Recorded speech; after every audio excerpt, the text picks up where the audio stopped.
Gracias por esa sangre derramada en la cruz, por ese maravilloso evento en el cual salvaste a la humanidad. Esa oportunidad que nos diste, Señor, de que nuestros pecados fueran perdonados a través de tu sangre. Gracias por tu resurrección, con la cual venciste a la muerte, Señor. Venciste a Satanás y ahora estás vivo, sentado a la diestra de Dios. Señor, gracias. Gracias por ese acto de amor por sobre todos en el mundo. Señor, te damos gracias por darnos esa maravillosa oportunidad de ser salvos a través de tu sacrificio. Señor, los siguientes minutos están diseñados para que podamos recibir tu palabra. Eso solo puede ser logrado a través de la unción del Espíritu Santo. No queremos que esto sea una clase de teología. No queremos que esto sea una exposición de un tema. Queremos que la santa palabra de Dios fluya y transforme vidas, y eso únicamente puede ser logrado a través de la presencia del Espíritu de Dios. Es por eso, Señor, que yo te pido tu ayuda. Enséñame y guíame a hacerlo bien, Señor. Me rindo a ti y los próximos minutos son tuyos, Padre, en el nombre de Jesús. Amén y amén. Primera epístola del apóstol Pedro, capítulo 1, versículos 18 y 19, dice la Biblia: sabiendo que fuisteis rescatados de vuestra vana manera de vivir, la cual recibisteis de vuestros padres, no con cosas corruptibles como oro o plata, sino con la sangre preciosa de Cristo, como de un cordero sin mancha y sin contaminación. En esta oportunidad quisiera hablarles bajo el tema unidos por la misma sangre. Unidos por la misma sangre. Hace algunos días estábamos sentados en casa y estábamos conversando con mis sobrinos acerca de nuestro tipo de sangre, del tipeo sanguíneo de cada uno de nosotros, y todos empezamos a hablar de qué tipo de sangre teníamos. Y encontramos algunas coincidencias bien curiosas en esta conversación. Y era el hecho de que mi padre era B positivo y era una persona que le gustaba hablar en los micrófonos y estar de pie siempre al frente de un púlpito o de un podium, y le encantaba hablar en público, y ese no era uno de sus problemas. Descubrimos que mi hijo mayor es B positivo y él se graduó de comunicaciones en la universidad y está de frente a las cámaras también y narra partidos de básquetbol en los Estados Unidos, y es algo que siempre le ha apasionado. Después descubrimos que una de mis sobrinas, Adriana la mayor, es O positivo, y que es una persona más bien callada, que es un poco reservada, igual que mi madre, callada y reservada, y mi madre es O positivo.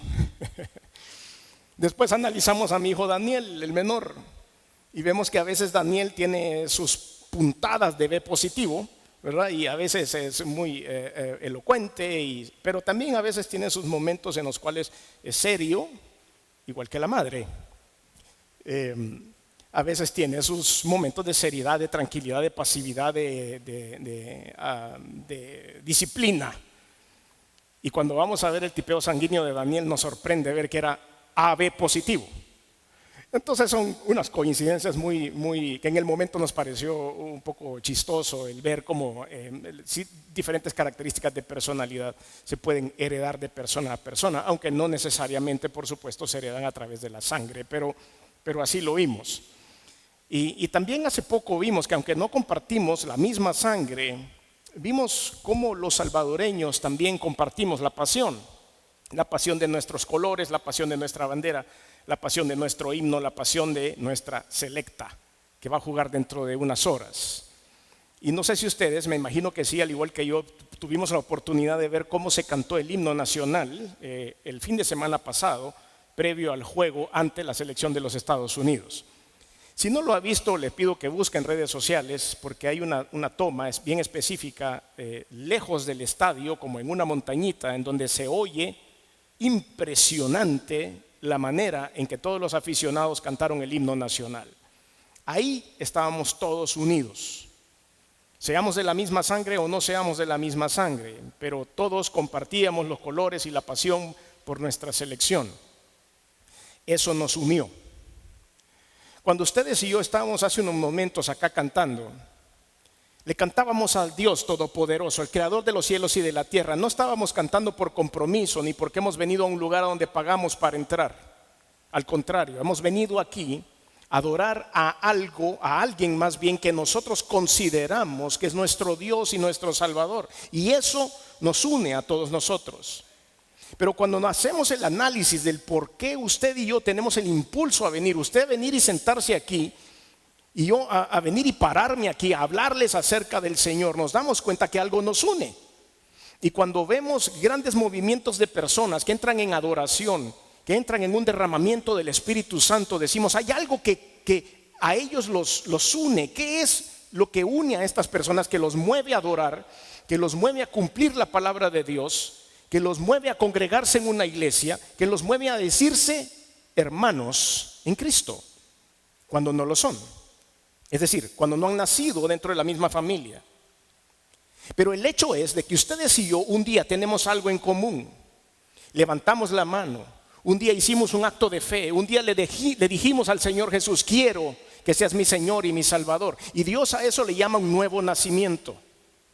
Y es cierto, usted y yo nacimos de nuevo, nacimos en Cristo Jesús. Y es por eso que su sangre preciosa derramada en la cruz nos une a usted y a mí. Y estamos aquí, ahora nos decimos hermanos, no solo porque vamos a la misma iglesia, sino porque creemos en la misma sangre. Y esa sangre nos bautizó a todos nosotros y nos hizo nacer de nuevo. Y eso nos une. Por eso yo le amo a usted en Cristo, porque es mi hermano, es mi hermana en Cristo Jesús. Hay personas que allá afuera no entienden este principio. Y dicen, sí, ahí andan los hermanitos. Y a veces hacen mofa, hacen chiste de que nos decimos hermanos los unos con los otros. Pero tenemos el ADN de Jesús. La sangre de Cristo tiene un poder sanador. Y lo primero que hace, en el momento en el que usted levanta su mano, o cuando usted lo hizo, es que entró y sanó varias cosas de su interior. Probablemente usted no lo sepa o no lo haya sentido en ese momento, o tal vez sí. Recuerdo muy claramente cuando yo di ese paso de fe y hice esa oración, hubo un parteaguas, hubo una historia antes y después de Cristo, así como en la historia de los tiempos, así también lo fue en mi vida. Y hubo un movimiento interno que dura hasta hoy, por supuesto. No ha terminado Dios conmigo todavía, tiene mucho que hacer. Le doy mucho trabajo a Dios para que hayan cosas que debe cambiar y debe arreglar todavía. Pero en esos momentos hubo un poder sanador en la sangre de Jesús. Porque ustedes y yo estuvimos separados de Dios por culpa del pecado. Siempre lo digo claramente, abiertamente, y se lo predico a los jóvenes también. Lo voy a repetir 1000 veces si es necesario.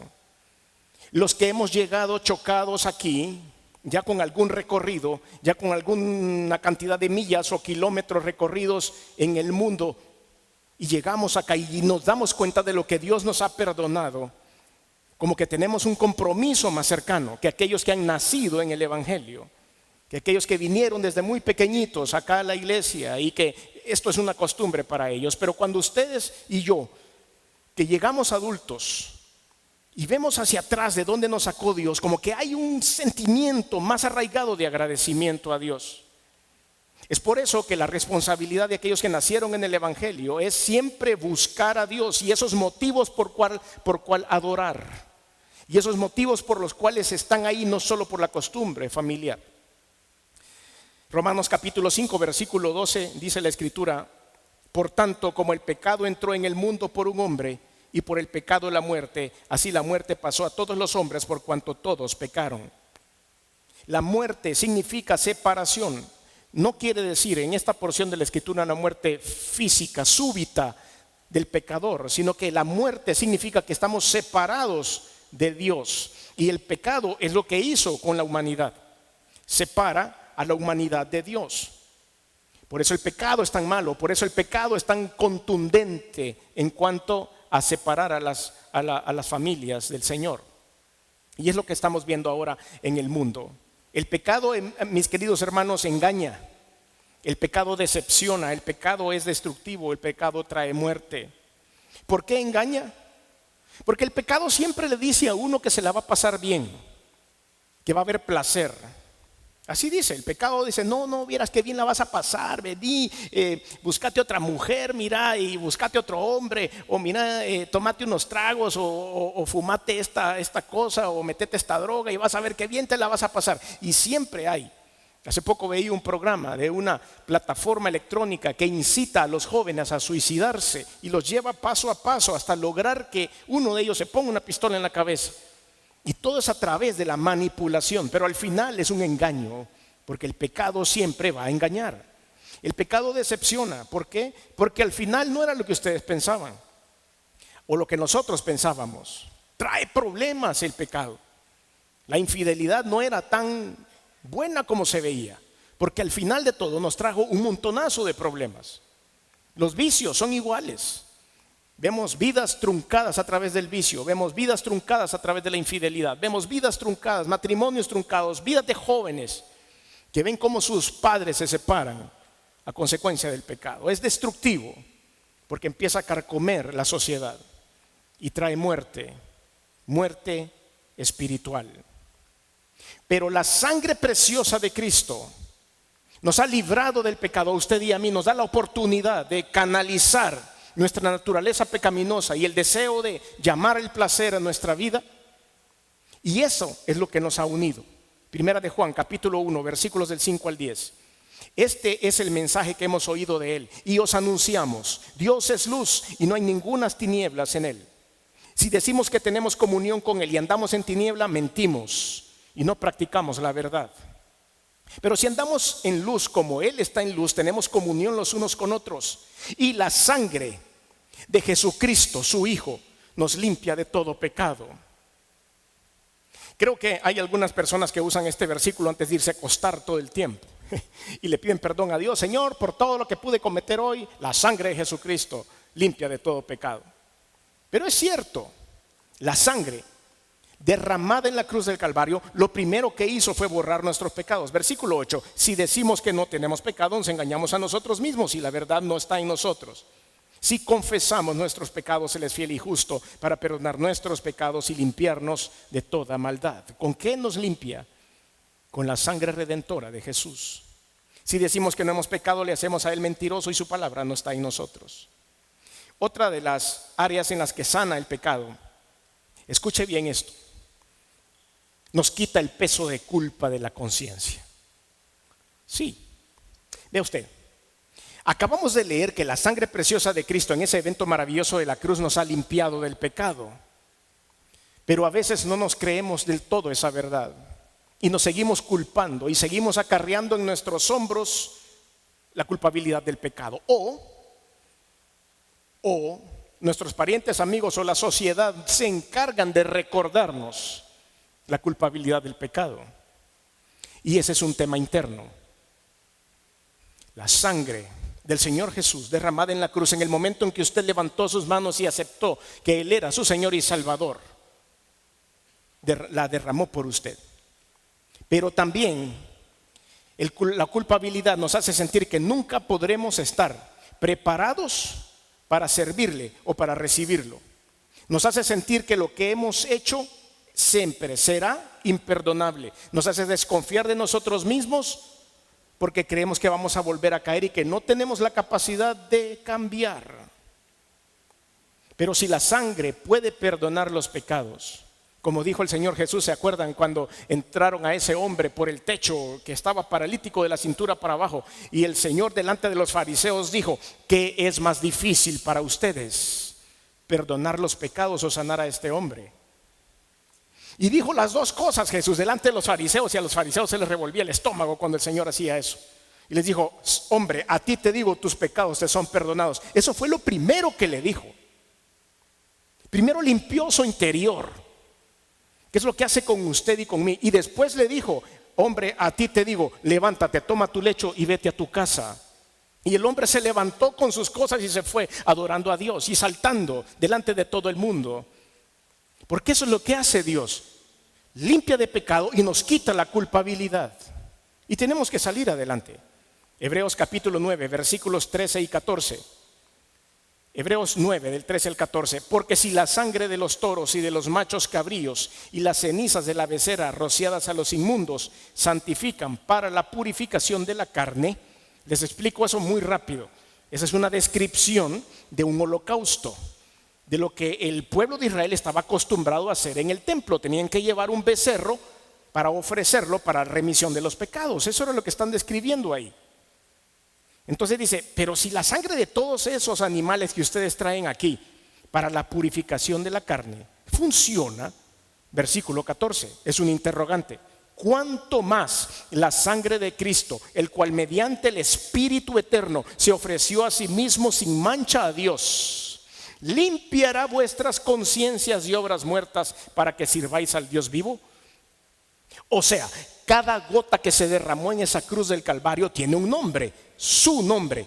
Y esa gota que se derramó sirvió para limpiar sus pecados y para limpiar su conciencia de obras muertas. Por lo tanto, el tercer punto que tengo para ustedes del poder de la sangre es el señalamiento de Satanás. Porque primero nos señalamos a nosotros mismos, pero también escuchamos la voz de la culpabilidad, diciéndonos: si tú no sos merecedor ni siquiera de ir a la iglesia, estás sucio, has sido pecador, vas a volver a caer. Y esa vocecita que escuchamos toda es la del acusador. Pero déjeme decirle que la sangre preciosa que nos une a todos nosotros, por lo cual nosotros nos llamamos hermanos, también ha interrumpido el discurso de Satanás para nosotros. Esa acusación nos hace creer que no estamos perdonados. ¿Cuántas veces le ha pedido perdón usted a Dios por un pecado viejo que no ha vuelto a cometer? Y de repente pasó por su pensamiento una escena de algo que usted hizo antes de convertirse. Uy, Señor, perdóname. Uy, qué horrible, me acabo de acordar, qué feo lo que hice. Señor, perdóname. Y perdóname. Y esa es la vez número 103 que le pide perdón a Dios por eso. ¿Cómo creen que está Dios? Ya te dije que sí, ya te dije que ya te perdoné. Derramé la sangre por ti. Nos hace creer que no somos salvos, que nuestra salvación está comprometida. Voy a hacer esta pregunta, no me la contesten. ¿Cuántas veces ha recibido usted a Cristo en su corazón? ¿Cuántas veces ha levantado la mano por si acaso? Voy a hacer un llamado ahora y no voy a, por si acaso, no sé cómo estará mi póliza. Mejor voy a levantar la mano para ser salvo de nuevo. ¿Qué es lo que le acusa? ¿Qué es lo que le hace creer que usted no es salvo o salva? Que la primera vez que usted se puso de rodillas, que levantó las manos, que le dijo de corazón a Cristo, no fue suficiente. Nos impide disfrutar de nuestra relación con Dios. Nos impide disfrutar del derramamiento del Espíritu Santo porque no nos creemos suficientemente buenos para eso. Pero la sangre del Señor Jesucristo nos ha limpiado. Apocalipsis capítulo 12, versículos del 10 al 11, deja claro esto. Apocalipsis 12 del 10 al 11. Entonces oí una gran voz en el cielo que decía: ahora ha venido la salvación, el poder, el reino de nuestro Dios y la autoridad de su Cristo, porque ha sido lanzado fuera el acusador de nuestros hermanos. ¿De quiénes, perdón? De nuestros hermanos. ¿Y qué nos une? La sangre preciosa de Cristo. Por eso nos llamamos hermanos. Por eso nuestro ADN ha cambiado. Fue el acusador de nuestros hermanos, el que los acusaba delante de nuestro Dios día y noche. Y ellos le han vencido. ¿Por medio de qué? Por favor, léamelo ahí fuerte.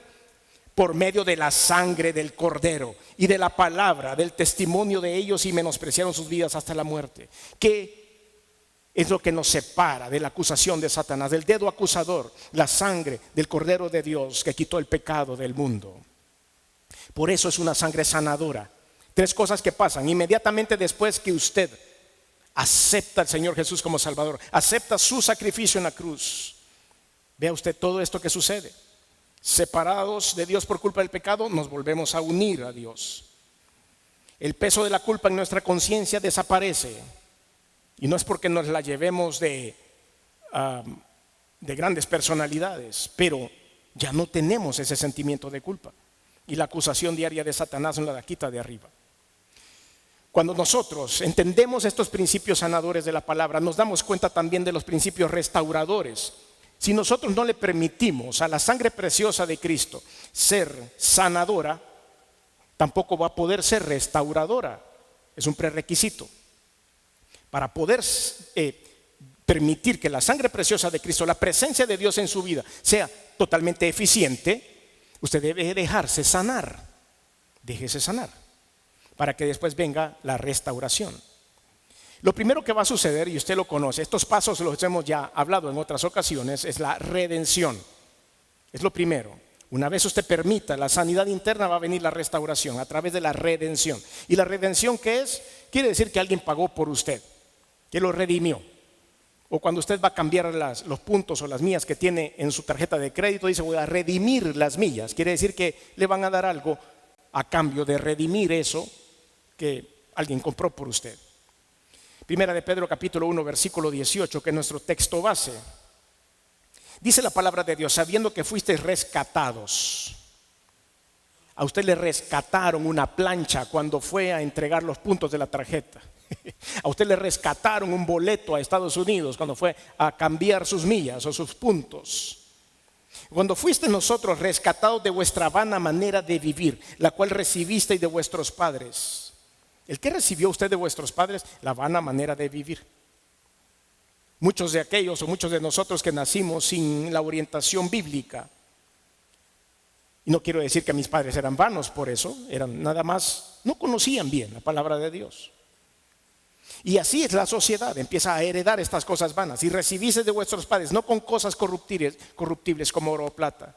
El rescate suyo no es con millas.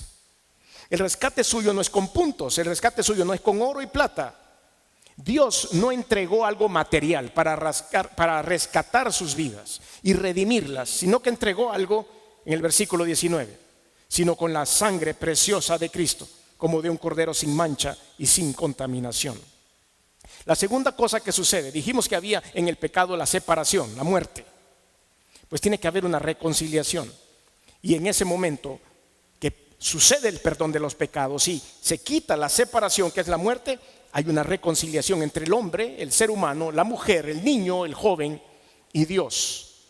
Se reconcilia, Colosenses 1 del 18 al 20. Y Él es la cabeza del cuerpo que es la iglesia, Colosenses 1, 18 al 20. Y Él es la cabeza del cuerpo que es la iglesia, el que es el principio, el primogénito entre los muertos, para que todo tenga la preeminencia.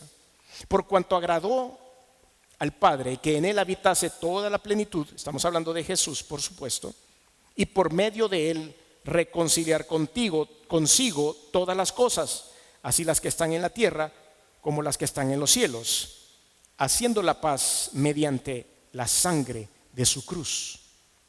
Firmó la paz. Si usted permite que haya una sanidad interna a través de la sangre de Cristo, usted firma la paz con Dios. Firme la paz con Dios para que le vaya bien. Dijimos hace una semana, quizá hablamos acerca de la providencia, para que la providencia del Señor le acompañe, firme la paz con Dios. Y después hay otros dos términos que están involucrados en este movimiento maravilloso de la sangre de Cristo: la justificación y la santificación. Hemos hablado de esto también.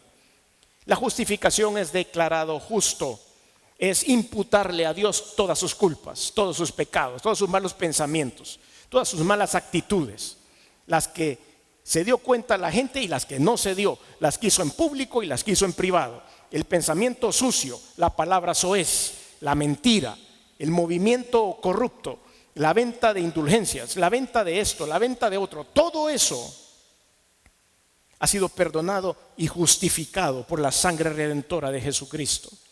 Y cuando usted se muestre delante de la presencia de Dios en los cielos, si a usted le toca partir hoy, que no debemos tener ningún miedo a la muerte, porque si estamos unidos por la misma sangre, ¿a dónde cree usted que iremos después de la muerte?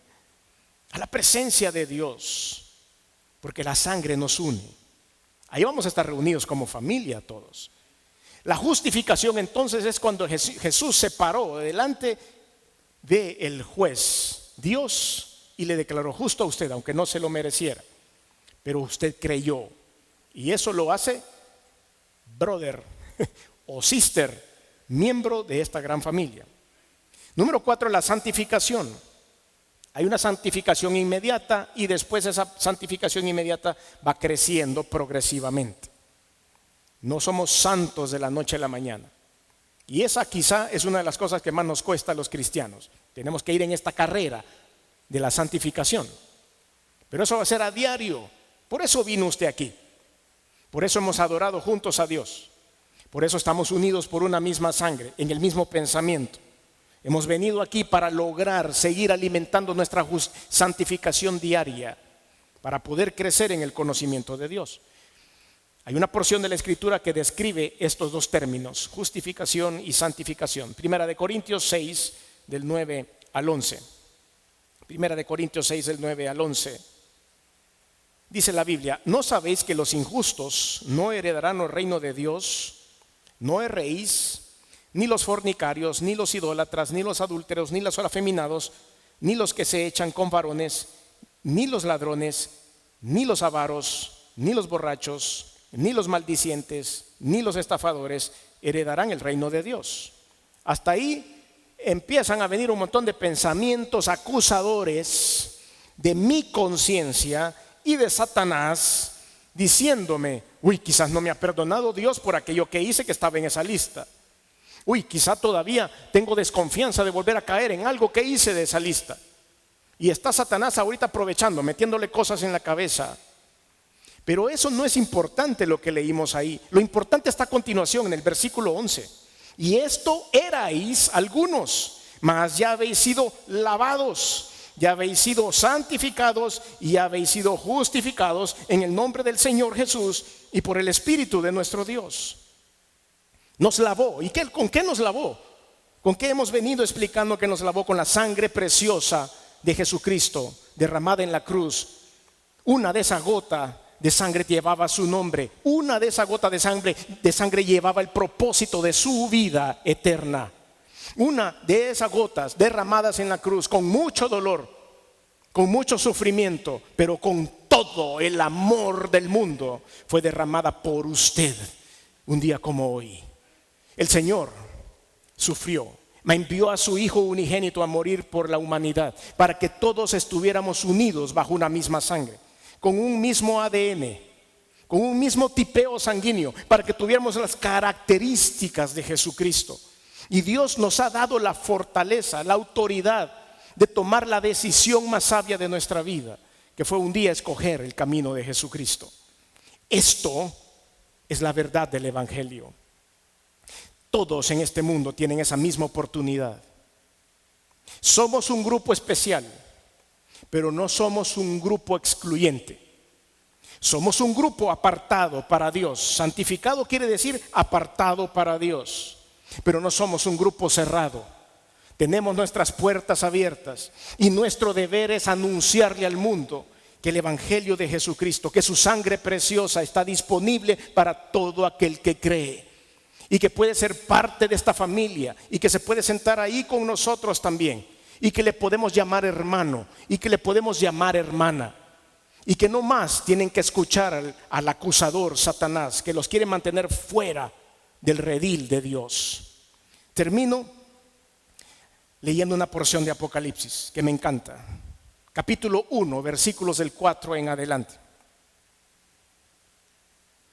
Juan, a las 7 iglesias que están en Asia, gracia y paz a vosotros, del que es, del que era y del que ha de venir, y de los 7 espíritus que están delante de su trono, y de Jesucristo el testigo fiel, el primogénito de los muertos y el soberano de los reyes de la tierra, el que nos amó y nos salvó y nos lavó de nuestros pecados con su sangre y nos hizo reyes y sacerdotes para Dios el Padre. A él sea gloria e imperio por los siglos de los siglos. Amén. He aquí que viene con las nubes y todo ojo le verá, y los que le traspasaron y todos los linajes de la tierra harán lamentación por él. Sí, amén. Yo soy el alfa y el omega, principio y fin, dice el Señor, el que es, el que era, el que ha de venir, el todopoderoso.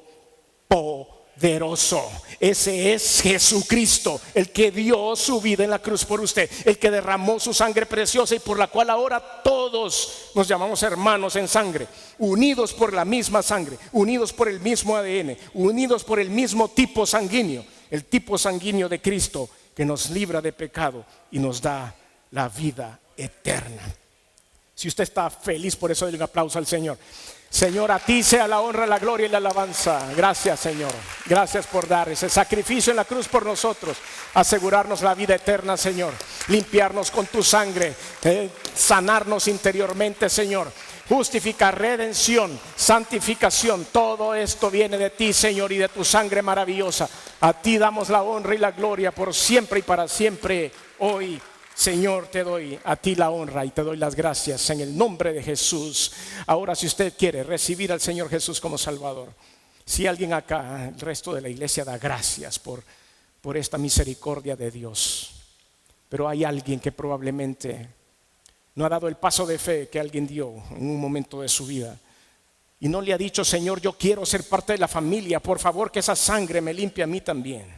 Quiero invitarle, en los próximos 20 segundos podemos hacer una oración, pero tiene que ser una oración de fe, es decir, usted tiene que dar el paso de fe. No lo puedo dar yo. Yo no le puedo perdonar los pecados, ni he derramado la sangre por usted, eso lo hace Jesús. Lo único que puedo hacer es orar con usted. Si hay alguien esta tarde acá que quiere dar ese paso de fe y ser parte del ADN de Jesús, levante su mano discretamente ahí donde está. Yo no le voy a pedir que se levante, ni que salte, ni nada. Ahí donde está, que levante su mano y diga: sí, yo quiero dar ese paso de fe, quiero aceptar a Jesús como Salvador, quiero ser parte de la familia, quiero ser parte del linaje, quiero que la sangre también derramada en la cruz sea por mí y para mí. ¿Habrá alguien que quiera dar ese paso de fe? Levante su mano rápidamente, ahí donde está, antes de irnos. No se vaya sin Jesús de aquí, no se vaya sin Cristo de aquí. Aprovecho también para hacer la misma interrogante a todas las personas que nos visitan a través de redes sociales o medios de comunicación. Si usted quiere dar este paso de fe, voy a hacer esta oración. Y si hay alguien acá en la sala que quiera dar ese paso de fe, repita conmigo con voz audible ahí donde está: Señor Jesús, reconozco que he hecho cosas que no han sido de tu agrado. Reconozco que soy pecador, perdóname, me arrepiento. Pero reconozco que viniste al mundo hecho hombre, que te colgaron en una cruz, y la preciosa sangre que me da la paz, sangre que me restaura y me redime, ha sido derramada por mí, y estás limpiando mis pecados en este momento. Reconozco que resucitaste al tercer día y estás sentado a la diestra de Dios. Por lo tanto, hoy abro mi corazón y te recibo en él como mi único, como mi suficiente Señor y Salvador. Transforma mi vida, Señor, y que tu sangre sanadora y transformadora caiga sobre mí en el nombre de Jesús. Amén. Señor, yo te pido una bendición especial sobre tu pueblo, y que todos ahora, Señor, podamos conmemorar la sangre preciosa derramada en la cruz a través de esta conmemoración de la Santa Cena, Señor, que dejamos en tus manos a continuación.